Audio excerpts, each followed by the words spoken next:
is a video for balancing equations. We are going to balance the equation that I've written out here. I've labeled the reactants, which is to the left of the arrow, and then the products, which is to the right of this arrow. This arrow means yields. So the reactant yields the product. Okay. So then to balance this, I need to set up the chart, and I set it up here already. You just write reactants, products, and you draw a line through it, and you put the P, your elements of the reactants and products on here, which would be P, O, and H. And you always do O's and H's last because it makes it easier. Okay, so now you look at the reactant side, and you see how many atoms of each element there is. So P has 4, O has 11, and H has 2. So I wrote that in the reactants, like that. And now you look in your products, and H has 3, P has 1, and O has 4. Alright, so to be balanced, they have to have the same numbers on each side, and these don't.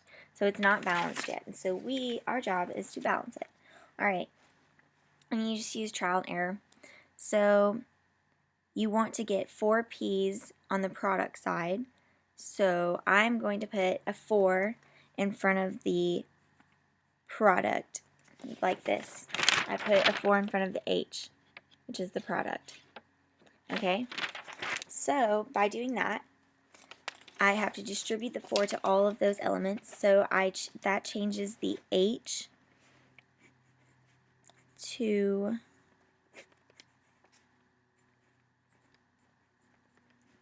12. That changes the P to 4 and the O to 16.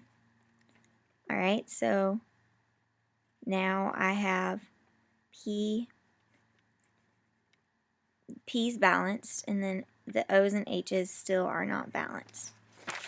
You see how I did that? You distributed the 4 to each. I wrote those in the product because that's in the product, so I wrote those down, and then I just wrote what I had originally over here in the reactants because that's what's there now, and the only one that's balanced now is the P because it both has the same number. So now I have balanced the O and the H. Alright, so to get to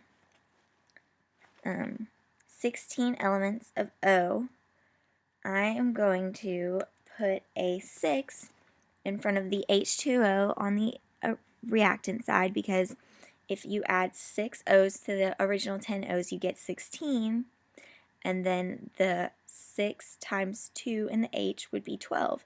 So that's perfect. That's what I need. Okay, so now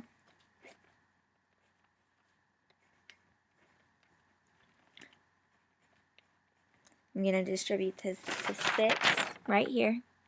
See, I put the 6 in front of the H2O, distribute it to the H, which gives me 6 hydrogens, and then 12 hydrogens, and then distribute it to the O, which gives me 6 oxygens plus the 10 over here, which gives me 16. And then you just write those out. Okay, 16, 16, 12, and 12. So now on each side, the reactants and the products, the numbers are all equally balanced out. They're the same. So that is going to be your answer, is this equation. That is your final equation. Thank you.